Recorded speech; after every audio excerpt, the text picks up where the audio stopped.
So I'm out and about on the bike. The sea's over there, there's a salt marsh. Just going for a ride on my mountain bike. Bit of a tough one, so I'm just having a bit of a break here. So I came across Odyssey a while back. I've got a channel where I back up all my videos and everything. But I've noticed that there's a lot of channels on Odyssey that their own movies, or they've downloaded movies, all sorts of really great stuff. So yeah, that's a hot tip actually. If you type in absolutely anything, you'll any classic film, so you don't need Netflix basically anymore, and it's all free obviously. Anyway, I came across this film from the 1940s and it was called Gaslighting. Now I first heard this phrase around the time of Cold 19, you know, in March 2020. That's the first time I heard this phrase, and I wasn't entirely sure what it meant initially. But anyway, I kind of like, you know, got a vague idea by just listening to other people say it in context. But anyway, this film, there was a little bit of a summary underneath there, and it basically said that gaslighting is the act of deceiving a person using psychology into doubting their own sanity. So what I want to talk about today is are we being gaslit, and who by? Because there's been some pretty strange things going on in the news recently.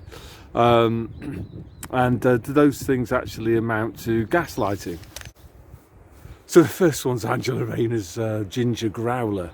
Was that gaslighting? No, because no one could be deceived by some so stupid fake news story as that, you know, and doing the Basic Instinct, and apparently super stud Boris Johnson was supposed to be put off his stride. You know, that's another one as well. Boris Johnson is supposed to be this kind of stud. You know, the way that he looks to me is that he looks like some bloke that lost his virginity at the age of 40. He looks the exact opposite of some sort of player, you know, with these ruffled hair and everything. You know, then on top of that, we've got the some Labour MP or something, was it? We're supposed to be looking at pornography in the House of Commons. Are we supposed to get all, you know, angry and upset about that, and, you know, start to sort of think about our MPs? Well, you know, if you've not worked out yet that these people are a bunch of losers, then there's something wrong with you. My personal feeling is that this is, again, it's probably a fake story just designed as a wind-up. So not gaslighting, but just winding us up, really. You know, like, hey plebs, look what we can do using your taxes, and we can just take the piss, and there's nothing you can do about it, and we can make up all sorts of junk stories.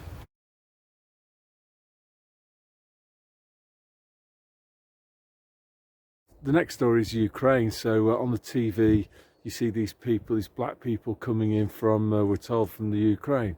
And Boris Johnson is saying, well, we've got to expect a record influx of refugees, and we can accommodate them all fine and everything at a time when there's homelessness.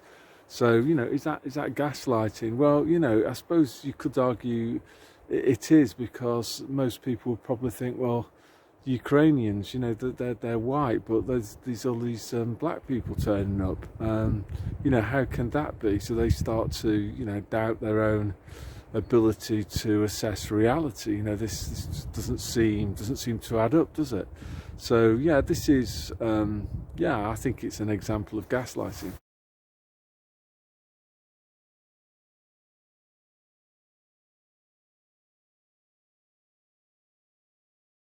The other one is universities teaching men how to give birth through their penis. So you know, again, the whole thing about gender, you could argue maybe this is an example of gaslighting. You know, most people of my age, it's pretty clear what a man was. You know, somebody who had an X and a Y chromosome, and what a woman was, somebody who had a double X. But now all of these facts, and if you believe in these things, you know, then you're some sort of bigot. So yeah, I think this is another example of gaslighting. And what else have we got? We got yeah, the new crime of looking at somebody, and somebody can perceive this to be harassment or something, and there's already been people convicted of this new crime. So is that gaslighting? Are you trying to deceive somebody into thinking that they're going mad? Well, you know, certainly you'd think, well, how can that be right? How can looking at somebody be deemed a crime? It's certainly trolling people, isn't it? And I guess what these people are trying to do is just remove any joy from life. You know, meeting somebody of the opposite sex. You know, there's loads of songs were about it, weren't they? You know, your eyes meeting across a crowded room, and you know, obviously this isn't part of the anti-human agenda that's being pursued by the World Economic Forum and puppets like Greta Thunberg and Boris Johnson, and over here in Finland, Sanna Marin. So in conclusion then, what's going on? Well, I think what's happening is, you know, rather than using this word or phrase gaslighting, you know, maybe there was some gaslighting going on back in 2020 when they were trying to pass off COVID-19, you know, this deadly thingamajig that not more than 99% of people survived, and you had to have some revolutionary Britney Spears, and you know, that was definitely gaslighting. But what I think we're experiencing now is just trolling, really, by the BBC and the newspapers, coming up with loads and loads of stupid stories that you're supposed to kind of buy into. But I think their ability to gaslight is nowhere near what it was, because, you know, people now, you know, they've seen through it all. They know there's far more people now who don't trust the mainstream media, don't trust politicians, and so therefore it's much harder to propagate these stories, these fake news stories that might gaslight people. So all they've got left really is just trolling people, you know, like with the refugees, or just blowing taxpayers' money on stupid stuff,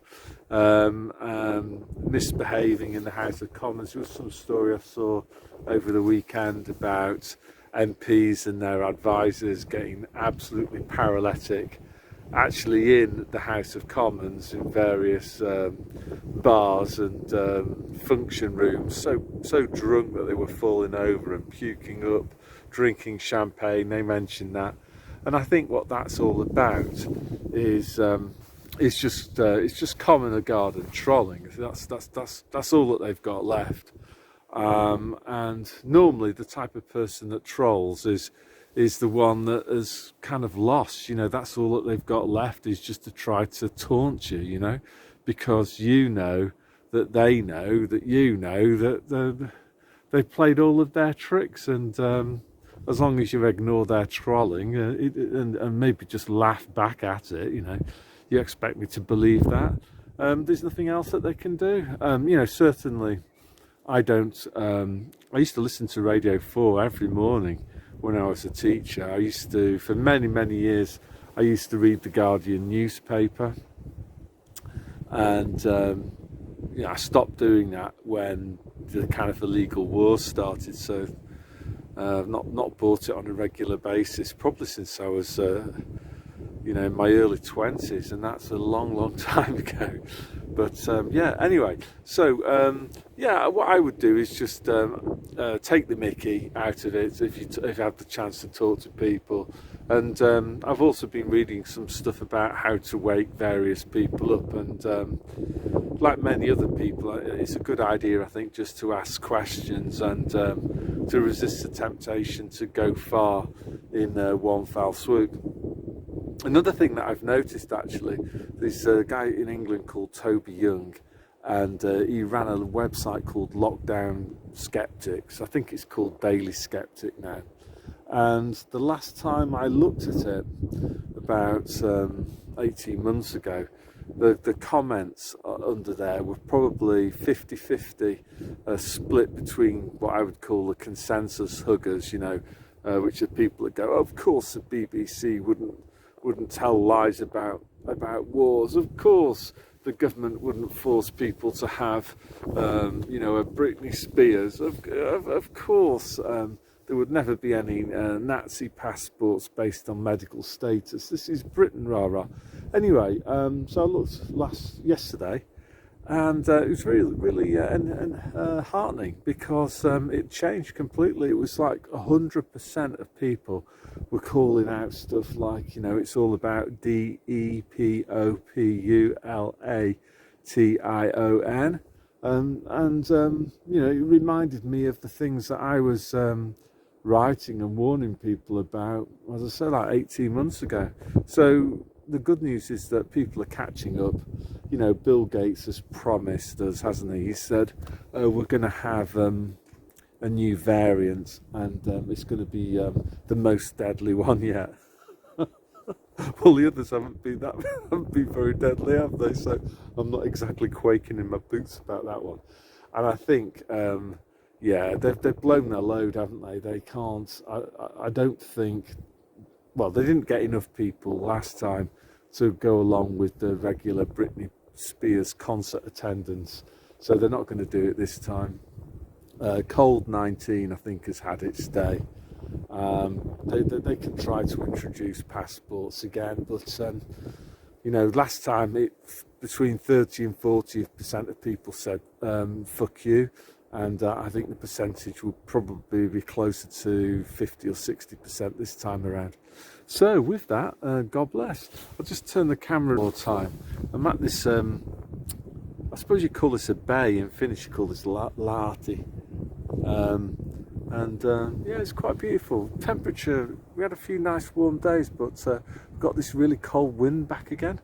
Nice and sunny though, so you have to be quite careful with getting sunburnt. And there's the salt marsh in front of you. So apparently there was some sheep here. I don't know where they're gone at the moment, but you know, grazing on the salt marsh, which yeah, anyway, God bless you.